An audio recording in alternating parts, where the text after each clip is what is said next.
Amis auditeurs, amis téléspectateurs, nous vous disons bonsoir. Et encore une fois, un plaisir d'être avec vous dans le cadre de cette étude apologétique. Ce soir, ce n'est pas une étude biblique. Bon, je pourrais dire que c'est une étude à la fois biblique et apologétique en même temps. Mes chers amis, alors je dois faire ce rappel pour vous. C'est quoi l'apologétique? Quand on parle d'apologétique, ce soir c'est une étude apologétique, ou je pourrais même dire biblio-apologétique, si je peux inventer ce mot, se faire un néologisme biblio-apologétique. Donc, c'est quoi l'apologétique? Pour vous permettre de mieux comprendre notre démarche, mes chers amis. Je l'avais fait déjà, mais à chaque fois que je fais une étude apologétique, je dois vous rappeler c'est quoi l'apologétique. En christianisme, mes chers amis, l'apologétique désigne la discipline théologique qui consiste à défendre la foi chrétienne et à donner une explication rationnelle et convaincante. Car vous n'êtes pas sans le savoir qu'il y a beaucoup de détracteurs de la parole de Dieu. Des gens qui critiquent la parole de Dieu. Qui dit, par exemple, ces personnes qui disent que la Bible, c'est un plagiat. On a copié. Moïse a copié. L'histoire rapportée dans les 5 premiers livres écrits par Moïse, on fait savoir que ces livres ont été copiés à partir des histoires que l'on retrouve chez les Sumériens, chez les Babyloniens et chez les Égyptiens. Mes chers amis, est-ce que c'est vrai? Donc, le rôle de l'apologétique, c'est de défendre notre foi. Venir avec des explications rationnelles, des preuves vivantes pour vous montrer que la foi chrétienne, ce n'est pas quelque chose de sans base rationnelle. On peut expliquer sa foi. Certains disent que la foi ne s'explique pas, mais non, avec l'apologétique, la foi s'explique. Donc, le rôle de l'apologétique, c'est de prouver que notre foi est assise sur quelque chose de rationnel. Pour ne pas dire que notre foi en Christ est rationnelle. Le mot vient du grec apologia qui signifie défendre, justification et plaidoyer, mes chers amis. Donc, c'est ça l'apologétique. Maintenant, ce soir, nous allons refuter une accusation. Beaucoup de philosophes, pseudo-philosophes, on peut le dire ainsi, des athées, disent que la Bible, les 5 premiers livres de la Bible ou les livres qui ont été écrits par Moïse ont été copiés.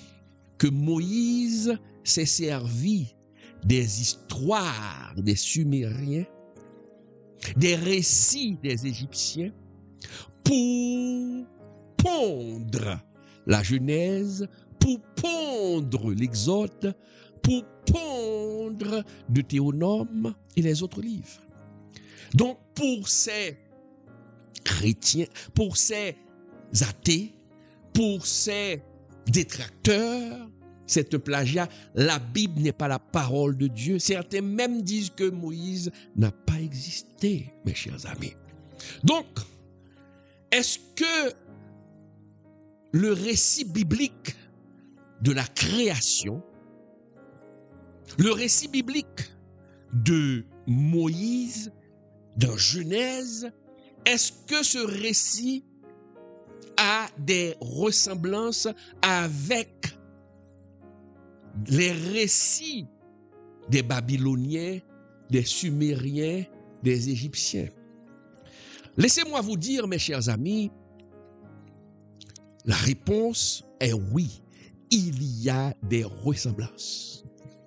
Il y a des ressemblances. Et c'est à cause de ces ressemblances que les détracteurs avancent, affirment que la Bible n'est rien d'autre qu'un copie-coller, comme on le dit dans la technologie. Mais nous allons voir et comprendre pourquoi Moïse s'est servi de ces récits pour venir avec son récit. Laissez-moi vous dire, mes chers amis,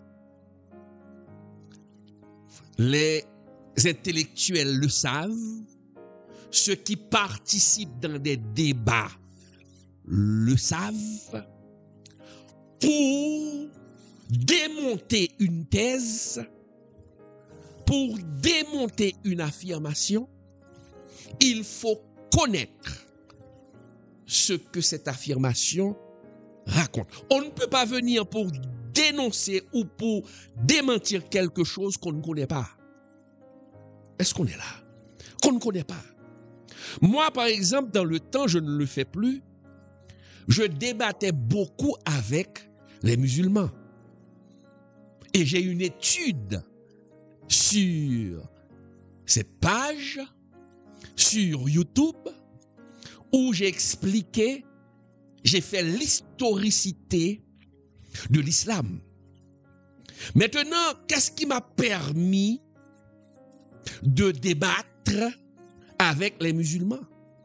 Parce que les musulmans, eux, savent, connaissent et même maîtrisent la Bible. Donc, je ne peux pas débattre avec un musulman pour dire que l'islam n'est pas une religion venue de Dieu. Il n'y a rien qui rapproche l'islam de Dieu, du vrai Dieu.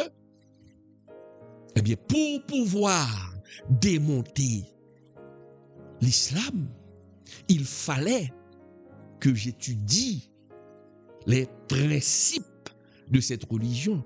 Il fallait que je maîtrise les doctrines ou la doctrine des islamiques. Il fallait que je connaisse la vie de Mahomet. Il fallait que j'étudie aussi non seulement le Coran, mais aussi les hadiths. Ah, donc vous voyez, je ne peux pas débattre avec un musulman et ne pas connaître ces choses-là. Et c'est pourquoi je dis il faut connaître pour refuter. Mes chers amis, j'espère que vous me suivez, mes chers amis. J'ai bien dit qu'il y a des ressemblances, mes chers amis. Mais le fait qu'il y a des ressemblances dans l'histoire de la Bible avec l'histoire ou encore le récit des Sumériens, des Égyptiens et des Babyloniens, cela ne veut pas dire que la Bible a été copiée. Ah, cela ne veut pas dire que la Bible a été copiée. Maintenant, la question qu'il faut se poser, comment Moïse, qui n'était pas présent lors de la création, parce que la Genèse rapporte la création, elle se trouve là. Au commencement, Dieu créa le ciel et la terre, les cieux et la terre. Moïse, mes chers amis, comment a-t-il, il a fait pour savoir? Comment a-t-il pu savoir ce qui s'est passé, mes chers amis? Comment a-t-il pu raconter la vérité sur la création parce que Moïse n'était pas présent? La réponse est simple, mes chers amis. On n'a pas besoin d'aller par 1000 chemins pour le trouver. Dieu lui-même a révélé à Moïse ce qui s'était vraiment passé lors de la création. Est-ce qu'on est là? Et c'est la raison pour laquelle La Bible nous dit, dans 2 Timothée 3, verset 16, toute écriture est inspirée de Dieu. Maintenant, pour Moïse, regardons 2 Timothée 3, verset 16, regardons ensemble. C'est une étude apologétique et à la fois biblique. 2 Timothée 3, verset 16, qui nous dit, toute écriture est inspirée de Dieu et utile pour enseigner. Ah, ce mot est très important, très important, pour convaincre, pour corriger, pour instruire dans la justice. Est-ce qu'on est là? Toute écriture est inspirée de Dieu. Donc nous voyons que c'est Dieu lui-même.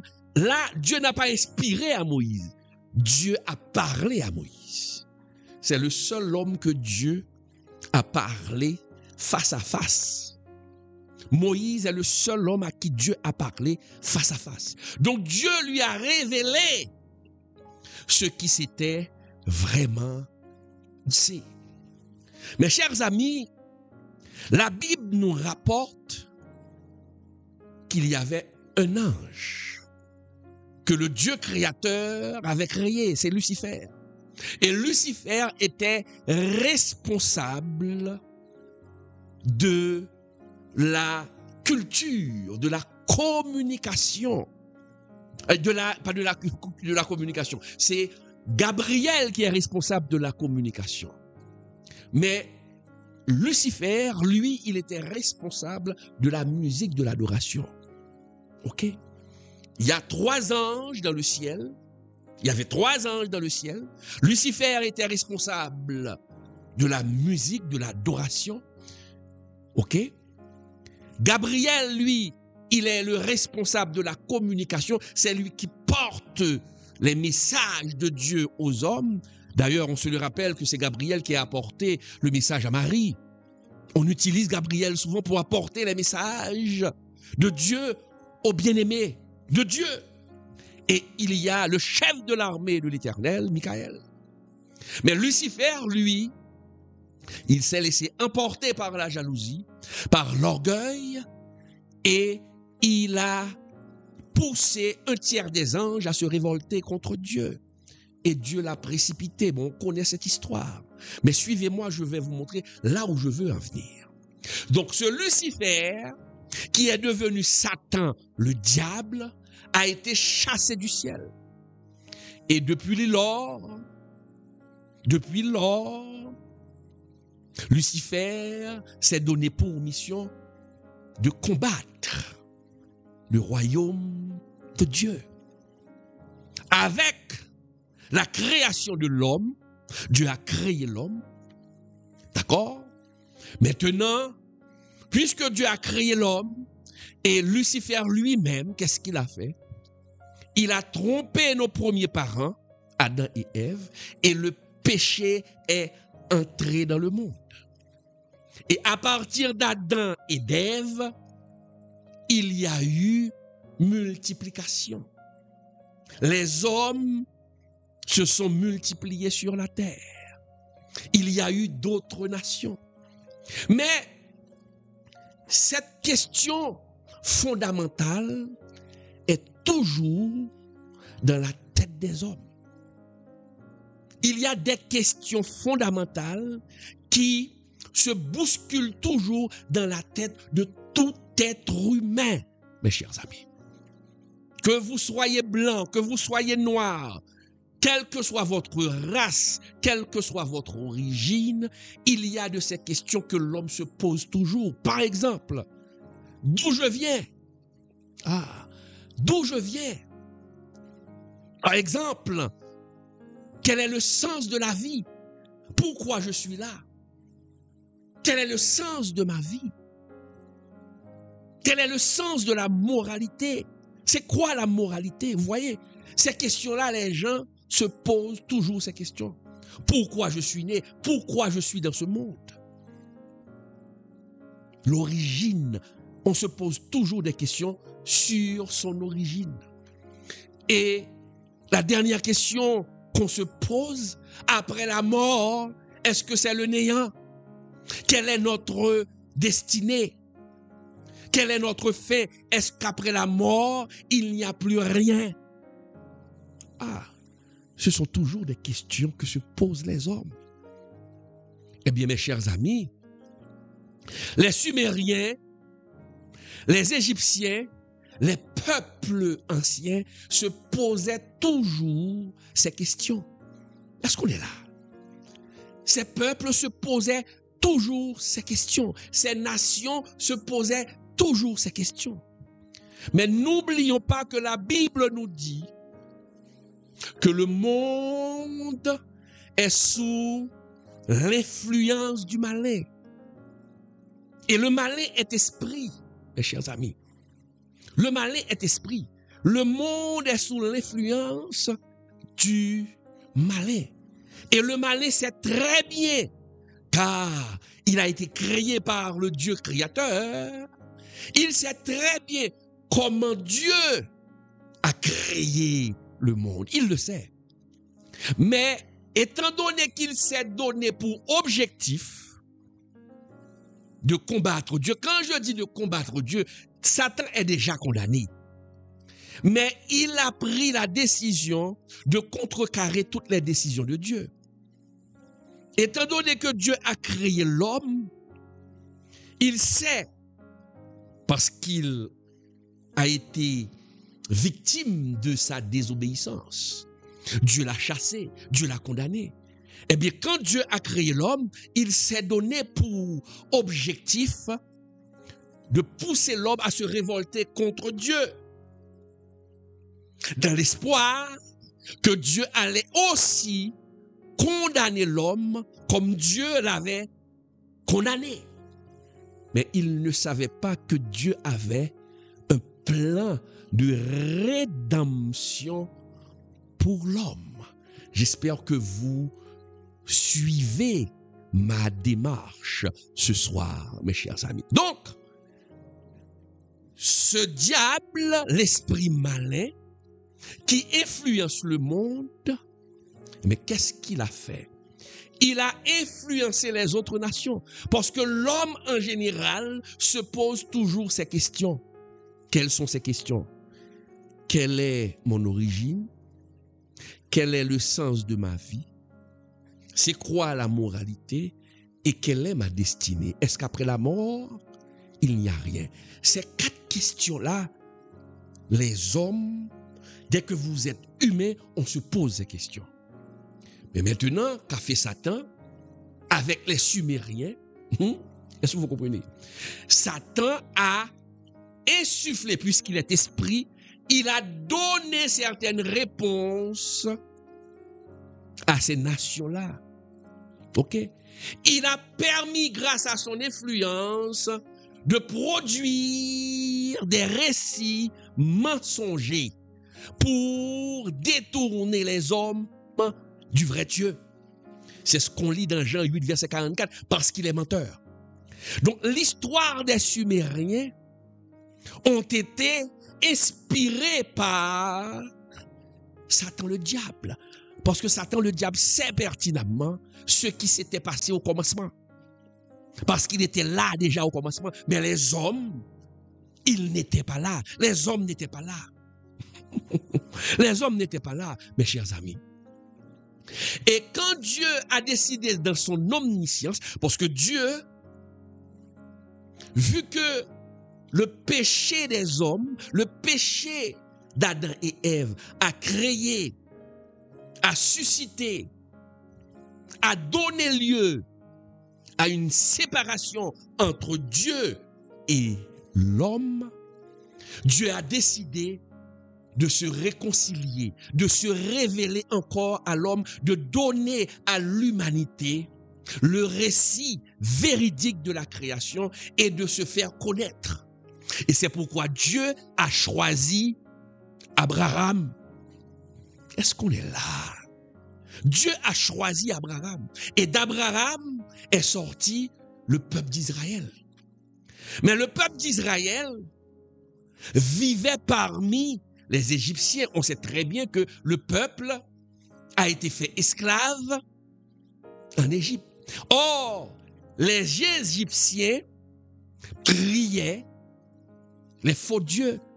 Et les Égyptiens croyaient dans certains récits. Ils ont même, comprenez bien, ils ont même enseigné ces récits dans les universités égyptiennes. Tous les érudits égyptiens connaissaient l'histoire, les récits de la création, mais des récits mensongers inspirés par le diable, parce que ces peuples-là adoraient des faux dieux. Et n'oubliez pas que Satan est sous et a une influence dans le monde. Ces peuples adoraient le soleil comme Dieu, parce qu'ils ne pouvaient pas le savoir. Adoraient la nature comme Dieu, ils ne pouvaient pas le savoir. Ils adoraient tout pour Dieu. Et Satan a même inspiré des histoires de la création, de fausses histoires.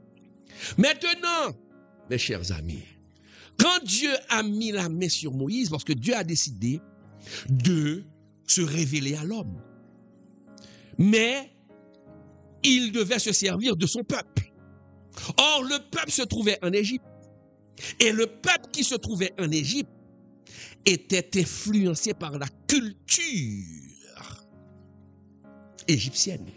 Ce peuple était influencé par la croyance égyptienne, par la croyance des Sumériens, par la croyance des Babyloniens.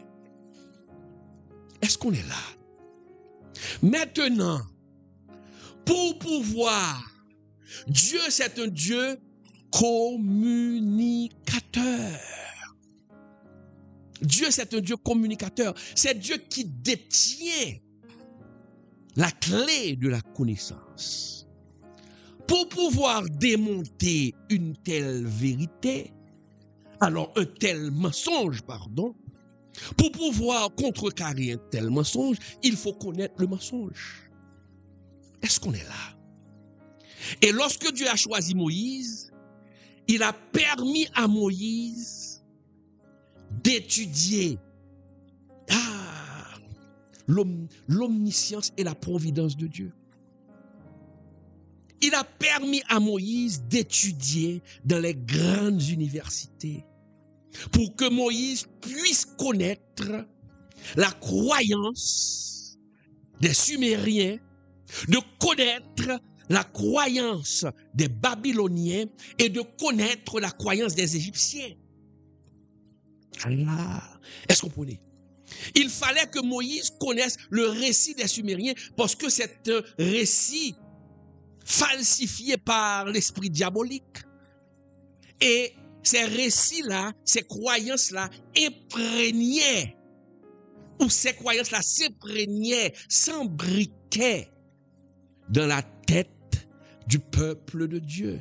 Maintenant, il fallait enlever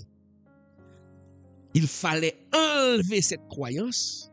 Mais pour enlever cette croyance, il faut dire que cette croyance était fausse. Voici la vraie croyance. Mais pour venir avec la vraie croyance, il faut connaître la fausse.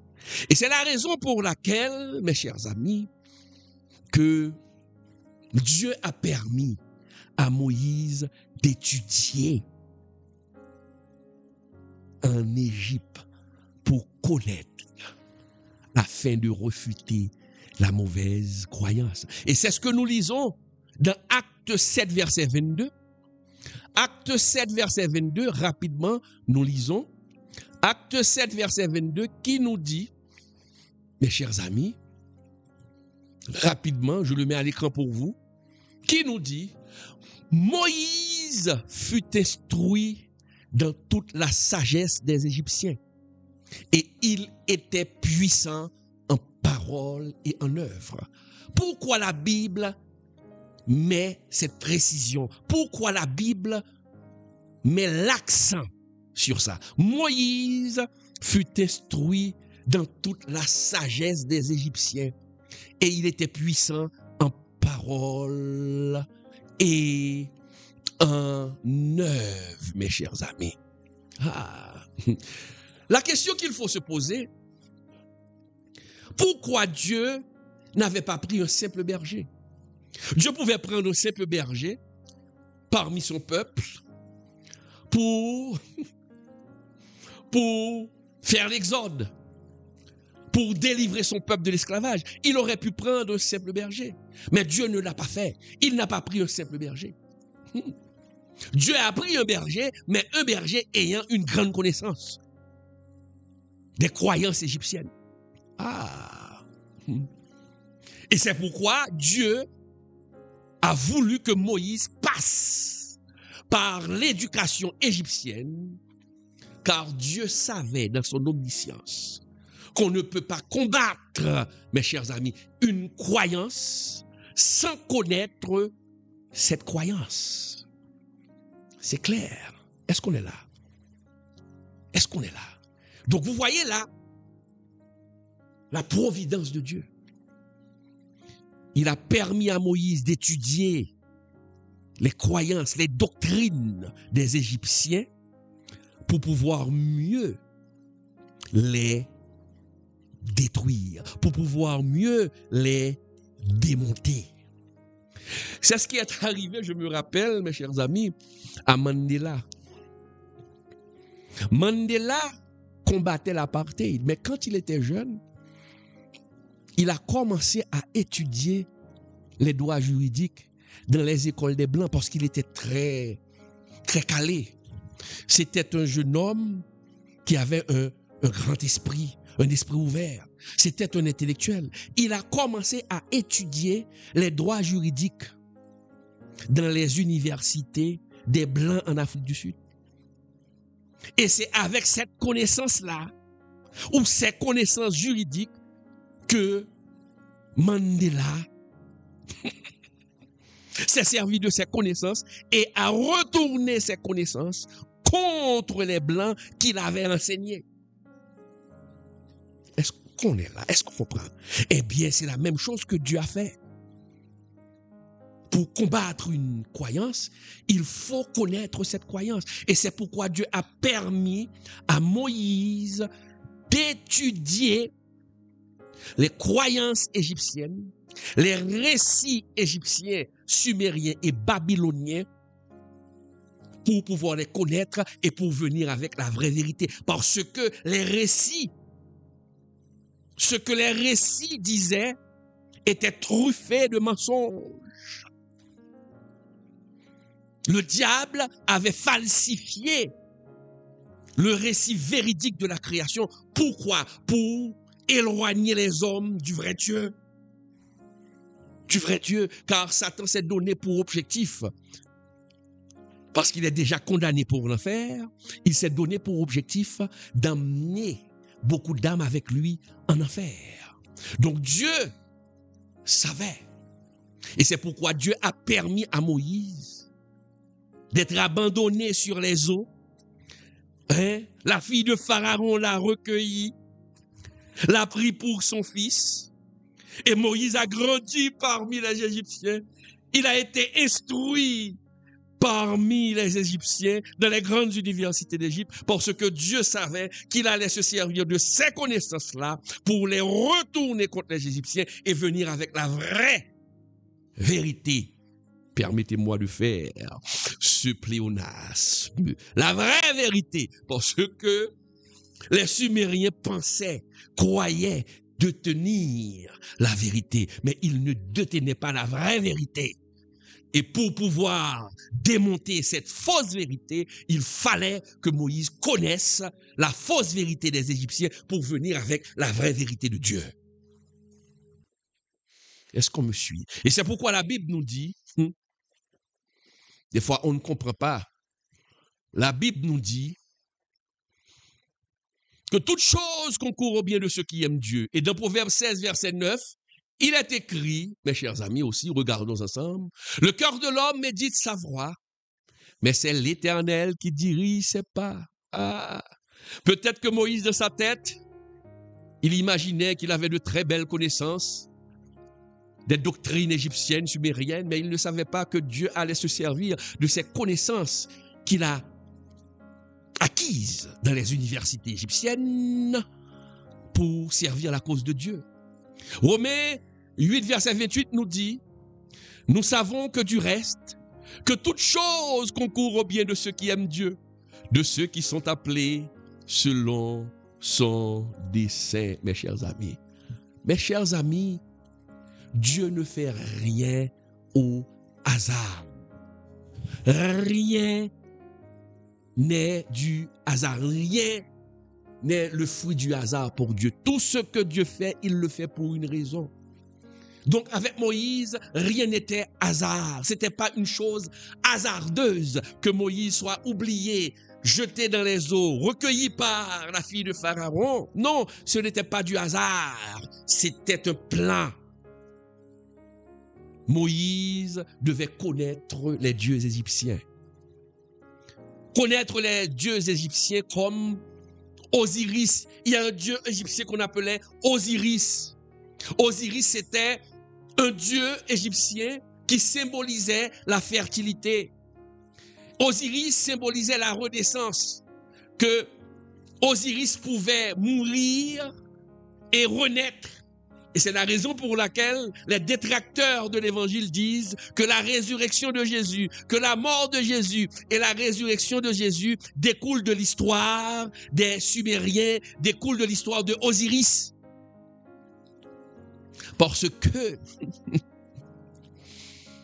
le dieu Osiris, c'était un dieu de fertilité et de renaissance, mes chers amis. Donc, vous voyez, donc Moïse devait connaître les caractéristiques de Osiris pour pouvoir proclamer que seul Yahvé est le Dieu véritable. Il fallait qu'il démonte les affirmations des récits des faux dieux égyptiens pour dire, eux, voici ce qu'ils disent. Voici ce qu'ils disent. Mais voici ce que Dieu dit. Il y a vraiment une part de vérité dans ce que racontent les Sumériens, mais c'est l'œuvre du diable. Et c'est la raison pour laquelle Dieu a permis à Moïse de connaître leur vérité pour pouvoir démonter cette vérité-là, la vérité des Égyptiens, pour venir avec la vérité véritable de Dieu. Excusez-moi des pléonasmes, mais vous allez me comprendre. Est-ce qu'on comprend? Des fois, il faut comprendre le contexte. Il faut comprendre le contexte, mes chers amis. Donc, Dieu a permis à Moïse d'étudier ces récits, de connaître ces récits babyloniens, de connaître les récits des Sumériens sur la création pour pouvoir les démonter, pour dire, ça c'est un mensonge, voici la vérité. Voici la vérité. Parce que le méchant, le diable est méchant. Et la Bible nous dit dans Jean 8, verset 44, le diable c'est le père du mensonge. Il déforme la vérité. Il fait la contrefaçon. Le diable fait la contrefaçon. Il imite Dieu. Regardez dans la création, dans les récits babyloniens, mes chers amis, dans les récits babyloniens, dans les récits sumériens, dans les récits égyptiens de la création, les hommes se posaient des questions. Les Sumériens se posaient, mais d'où est venu tout ça? La terre, le ciel, les arbres. Mais eux, ils disaient que c'est une création ex materia, qui veut dire que ce qui a été créé par leur Dieu a été créé à partir d'une matière déjà existante. C'est ce que croyaient les Sumériens. Est-ce que vous comprenez?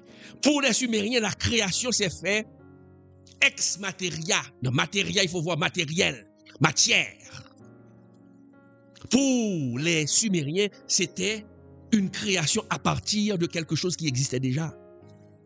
Il y a une autre doctrine sumérienne, babylonienne et égyptienne qui disait que la création c'était une création ex deo, qui veut dire qui est sorti de Dieu, qui veut dire, et c'est pourquoi ils adoraient la lune, ils adoraient le soleil, parce que pour eux la création c'est ex deo, derrière la lune il y a un Dieu, le Dieu de lune. derrière le soleil, il y a un Dieu, le Dieu du soleil. Pour eux, c'était ça, que Dieu sortait de quelque chose. Mais il fallait que Moïse connaisse ces affirmations pour pouvoir penser. Parce qu'il fallait qu'il dise au peuple israélien qui a été influencé par ces récits, par ces croyances, pour dire, voici ce que disent les Sumériens. Ils disent que la création est sortie de quelque chose qui existait déjà. Ils disent que la création, qu'il y a un Dieu derrière chaque chose. Mais moi je vous dis que le vrai Dieu a créé le monde non pas par quelque chose d'existant ex materia, non pas de quelque chose sortir de Dieu ex deo, mais Dieu a créé le monde ex nihilo, à partir de rien. Est-ce que vous comprenez? Est-ce que vous comprenez, mes chers amis? C'est ce que voulait montrer Moïse. On ne peut pas combattre quelque chose sans on ne le connaît pas cette chose, sans qu'on ne connaisse pas cette chose. On ne peut pas le combattre. Et Dieu savait ce qu'il faisait. Et c'est pourquoi on dit que la Bible c'est un plagiat, parce qu'il y a des similitudes. Est-ce que vous comprenez? Mais ce n'est pas du copie. Moïse, qu'est-ce qu'il a fait? Il s'est servi des connaissances qu'il a eues, qu'il a acquises dans les universités égyptiennes pour pouvoir mieux présenter le vrai Dieu au peuple de Dieu et pour dire qu'il ne faut pas adorer ces vrais dieux, ces faux dieux qui disent que le monde a été créé à partir de quelque chose, mais le monde a été créé à partir de rien par le vrai Dieu, mes chers amis. Est-ce qu'on est là? Et c'est la raison pour laquelle la Bible nous dit, pour renforcer ce qu'avait dit Moïse, l'auteur de l'épître aux Hébreux a dit, dans Hébreux 11, verset 3, Hébreux 11, verset 3, qui nous dit rapidement,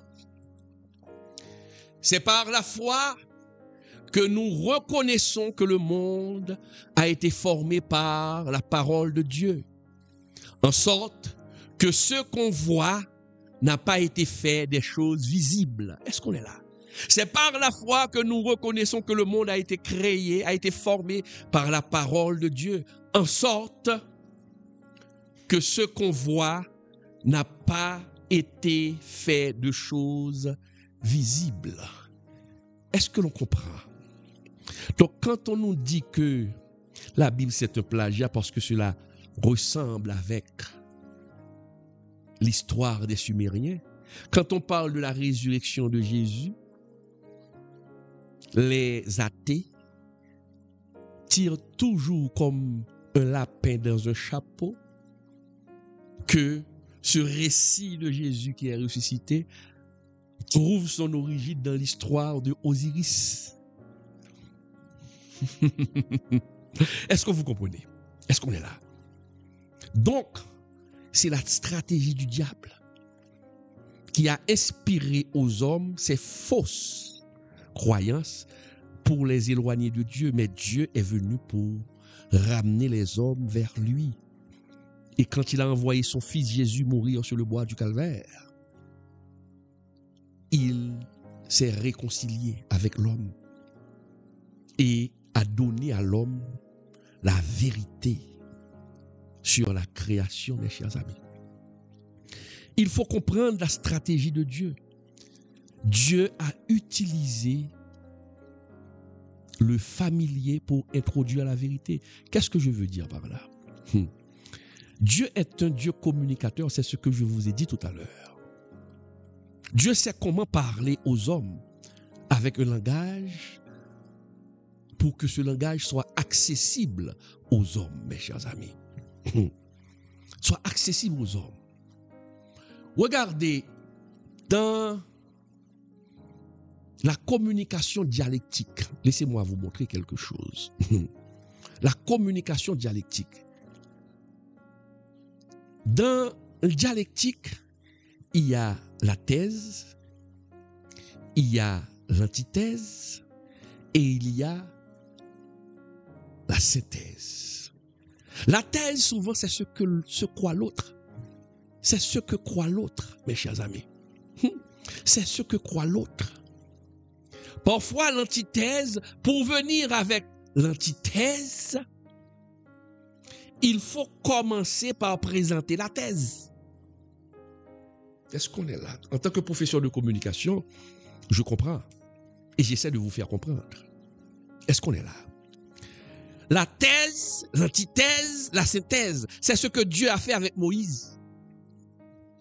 Il fallait que Moïse connaisse la thèse, la croyance des Égyptiens, la croyance des Sumériens, la croyance des Babyloniens. Pour venir avec l'antithèse, il faut commencer par parler de la thèse pour contredire la thèse. C'est pour qu'on appelle antithèse. Et après avoir démonté la thèse par l'antithèse, et on vient avec la synthèse, on vient avec la vérité. C'est ce que Dieu a fait avec Moïse. Et Dieu a répété cette même chose avec Paul. Dieu a répété cette même chose, cette même technique avec Paul. Lorsque Paul s'est rendu à Athènes, Paul connaissait la croyance des Athéniens. Il a commencé par se servir de la thèse parce que les Athéniens, les habitants d'Athènes, les érudits d'Athènes croyaient dans l'existence d'un Dieu inconnu. Paul n'est pas venu pour dire, écoutez, vous êtes des païens, vous êtes des monstres, vous adorez un démon. Non, Paul n'a pas dit cela. Paul a ramené leur thèse. Ah, je vois que vous êtes très religieux. Paul les a félicités parce que Paul connaissait. Paul était quelqu'un qui avait une très grande connaissance de la culture grecque, de la culture des Romains. Paul était un intellectuel et c'est pourquoi lorsque Dieu a choisi Paul, il l'a choisi et il a déclaré, j'ai choisi cet homme pour porter mon nom vers les grands. Donc il fallait que Paul connaisse la philosophie grecque pour pouvoir démonter la philosophie grecque et venir avec la vraie vérité. Et c'est ce qu'il a fait dans Acte 17, verset 23. C'est ce qu'il a fait. La thèse, l'antithèse et la synthèse, la vérité. Regardons, Acte 17, verset 23, regardons ensemble. C'est une étude apologétique, à la fois apologétique et biblique.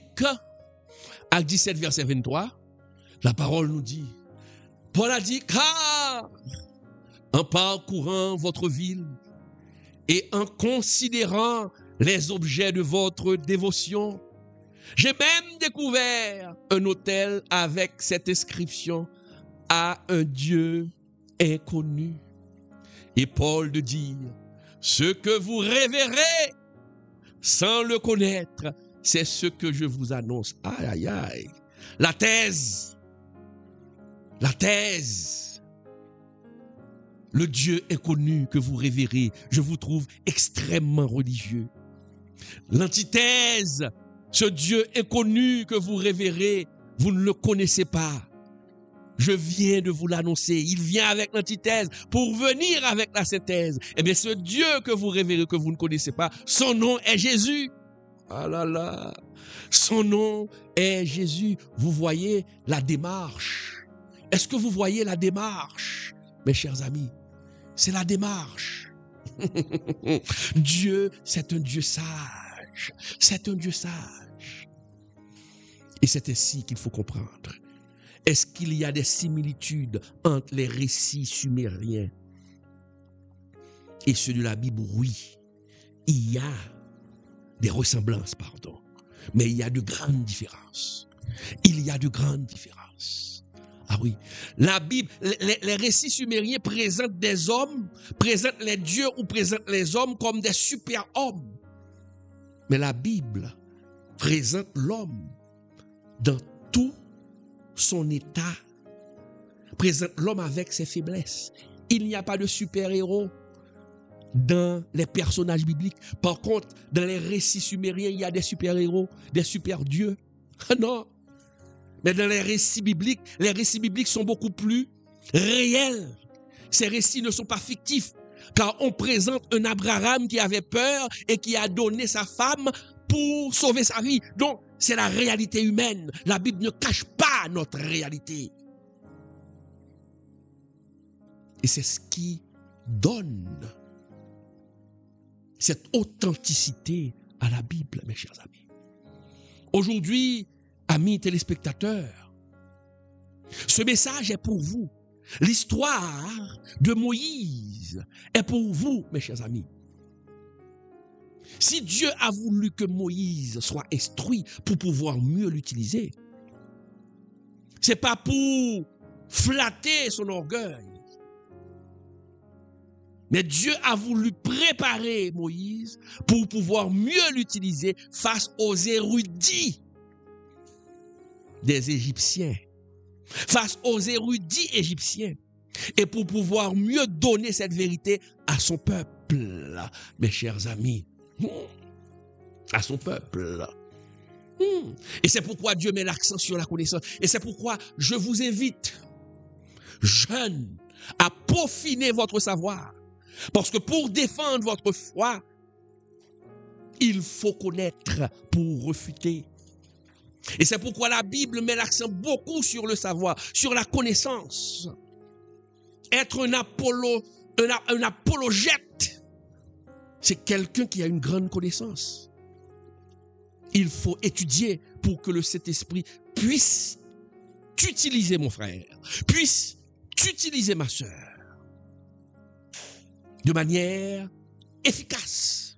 Et c'est pourquoi il est dit dans la Bible, dans Proverbe 18, verset 15, regardons, dans Proverbe 18, verset 15, et Osée 4, verset 6, il est écrit, mes chers amis, rapidement, il est écrit, un cœur intelligent acquiert la science, et l'oreille des sages cherche la science. Proverbe 18, verset 15. Osée 4, verset 6. Mon peuple est détruit faute de connaissance, parce qu'il lui manque la connaissance. Puisque tu as rejeté la connaissance, je te rejetterai et tu seras dépouillé de mon sacerdoce. Puisque tu as oublié la loi de ton Dieu, j'oublierai aussi tes enfants, mes chers amis. Donc, Dieu veut des serviteurs instruits. Et je vous encourage, ou je t'encourage, toi, qui me regarde en ce moment, de t'instruire. Des serviteurs instruits, remplis de l'esprit, capables de confronter les mensonges de notre époque, capables de confronter les athées. Bon, d'ailleurs, aujourd'hui, l'athéisme est désuet. Aujourd'hui, le monde cherche le spirituel. Mais notre devoir, c'est de les ramener, de diriger le monde vers la vraie spiritualité, mes chers amis. Regardez, Dieu veut se servir des hommes de connaissance pour pouvoir confronter. Si vous n'avez pas la connaissance, comment allez-vous faire pour faire face à un philosophe athée? Regardez dans la Bible, Daniel et ses amis. Daniel et ses amis, ils ont étudié toutes les sciences de Babylone. Ils ont étudié toutes les sciences de Babylone. Et c'est leur fidélité à Dieu qui les a élevés, mes chers amis. On peut même lire ça dans Daniel 1er, verset 17. Daniel 1er, verset 17. Jetons un coup d'œil rapidement. Daniel 1er, verset 17. Qui nous dit, Dieu accorda à ces 4 jeunes gens de la science. Qu'est-ce que cela veut dire? Dieu accorda à ces 4 jeunes gens de la connaissance, de l'intelligence, dans toutes les lettres et de la sagesse. Et Daniel expliquait toutes les visions et tous les songes, mes chers amis. Est-ce qu'on est là? Donc, amis auditeurs, amis téléspectateurs, il faut comprendre. La providence de Dieu a conduit Moïse dans l'université de l'Égypte ou dans les universités de l'Égypte. Non pas pour qu'il devienne un Égyptien, mais pour qu'il soit prêt à refuter, à prendre le contre-pied, à démentir les croyances des Égyptiens afin de révéler la vérité sur le Dieu créateur. Donc la Bible n'est pas un plagiat. Il faut comprendre le contexte. Et je viens de vous l'expliquer, mes chers amis, pour mieux comprendre. Le psaume 33, versets 6 à 9 dit « Les cieux ont été faits par la parole de l'Éternel, et toute leur armée a pour le souffle de sa bouche. Car il dit, et la chose arrive. Il ordonne, et elle existe. » Donc, le monde n'a pas été créé ex materia, à partir d'une matière existante. Le monde n'a pas été créé ex deo, à partir d'un Dieu qui sort de quelque chose. Mais le monde a été créé ex nihilo, à partir de rien. Dieu a dit, et la chose arrive. Et c'est ainsi que Moïse a présenté le vrai Dieu. C'est ainsi que Moïse a présenté le vrai Dieu. Et voici, mon ami, le message de la Bible. Un Dieu unique, créateur de toutes choses, qui a créé le monde ex nihilo. Ce Dieu est au-dessus des mythes. Ce Dieu est au-dessus des philosophies. Ce Dieu est au-dessus de la sagesse humaine. Et comme Moïse, mon frère, ma sœur, laissons Dieu nous servir. Les étudiants en apologétique continuent à vous former pour défendre votre foi. Continuez à étudier pour défendre votre foi, mes chers amis. Étudie afin que Dieu puisse t'utiliser puissamment dans cette génération. Mes chers amis, ça a été vraiment un plaisir d'être avec vous pour cette étude biblique ou étude apologétique. Donc, j'espère que vous avez appris et il faut faire d'autres recherches. Il faut faire d'autres recherches. Ce soir, nous avons vu pourquoi Dieu s'est servi de Moïse, ou Dieu a permis à Moïse d'étudier parmi les universités, parmi les universitaires égyptiens.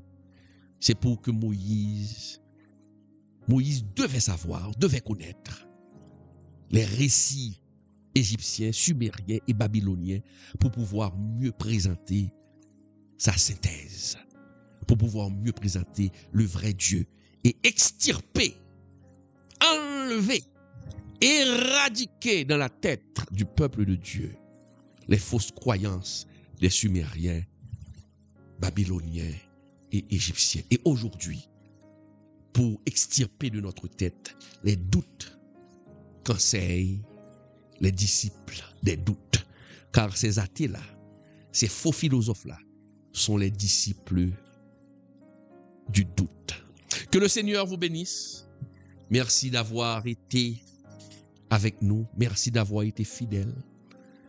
Continue à supporter notre étude biblique. Nous allons organiser, mes chers amis, un séminaire sur le leadership et l'art oratoire. L'heure, c'est midi 3 heures. C'est pas 2 heures, 5 heures, c'est une erreur. C'est midi 3 heures chaque dimanche pendant 4 dimanches. Je vous invite à venir peaufiner votre savoir. Le leader doit peaufiner son savoir. Le leader doit avoir la capacité de pouvoir bien s'exprimer et d'être un bon orateur. Venez participer à ce séminaire et je vais peaufiner votre savoir en matière de leadership séculier et spirituel et dans le domaine de la prise de parole en public. Que le Seigneur vous bénisse. Je vous rappelle que l'heure, c'est midi 3 heures chaque dimanche pendant 4 dimanches et on commence avec cette formation le 12 octobre prochain. Que le Seigneur vous bénisse. Merci de votre écoute. Merci de supporter ce ministère, le ministère du pasteur Claude Emmanuel Camille. Et je profite de cette occasion pour saluer le docteur Jules Leslie qui fait un travail extraordinaire dans le pays pour inviter les jeunes à peaufiner leur savoir, à avoir la connaissance en apologétique. Le docteur Leslie Jules c'est un docteur de la matière, apprendre les jeunes à défendre leur foi. Il est une bénédiction pour le secteur évangélique. Je te salue, docteur Jules.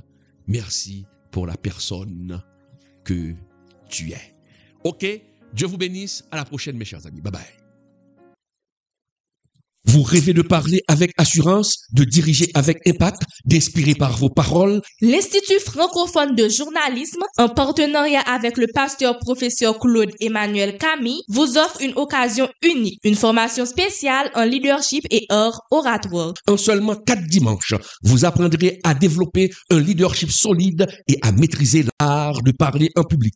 Le rendez-vous commence le dimanche 12 octobre 2025. Chaque dimanche, de 2h à 5h, vous serez plongé dans une expérience de formation exceptionnelle avec un spécialiste qui a déjà formé toute une génération de jeunes, le pasteur professeur Claude Emmanuel Camille. C'est à l'IFJ, à Delma 43 numéro 14 que tout va se passer. L'inscription ne coûte que 1000 gouttes et la participation complète à la formation 3000 gouttes. Réservez votre place dès aujourd'hui en composant le 42 43 85 58 36 79 06 06. Préparez-vous à devenir un leader qui inspire et un orateur qui captive. IFJ, former des leaders, façonner des orateurs.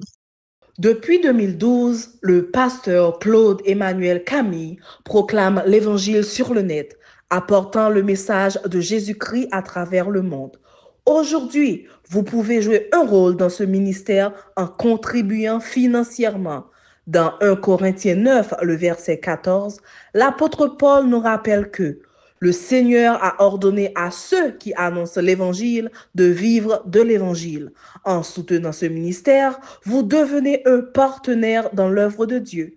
Pour vos contributions, vous pouvez utiliser le zèle au numéro 772 256 79 11. Pour Moncash et TapTapSend au 509 37 80 28 68. Pour d'autres moyens, contactez personnellement le pasteur Claude Emmanuel Camille sur WhatsApp au 509 42 43 85 58 pour continuer à partager la vérité de Jésus-Christ et toucher encore plus de vies. Votre soutien est précieux.